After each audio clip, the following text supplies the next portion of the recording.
صباح الخير أو مساء الخير على حسب وقت ما بتشوفوني، رجعت لكم بعد فترة غياب طويلة شوية، كان بيئة الشتوي مطوِّل شوية، دعواتكم معايا وشكرًا لكل اللي اتصل واتطمن عليَّ. النهارده بقى هنعمل فطيرة الرقاق، وأنتِ بتاكليها كده تحسي إن هي فطيرة فطير مشلتت، لأ رقاق، لأ جلاش، ما بتبقيش عارفة أنتِ بتاكلي إيه من طعامته. الحشو بقى بنعمله اللي يعجبنا، أنا كان عندي لحمة مفرومة، ممكن جبن، ممكن بانيه، ممكن اللي يعجبِك، إيه المتوفر عندِك.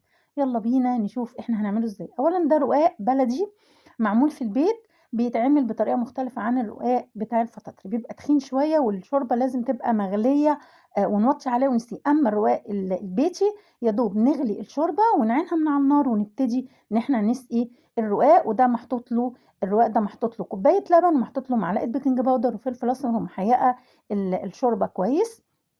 زي ما أنتم شايفين هنا باسقي الرقاقة ومن كل رقاقة ورقاقة طبقة وطبقة السمنة بتاعتي زي ما أنتم شايفين كده،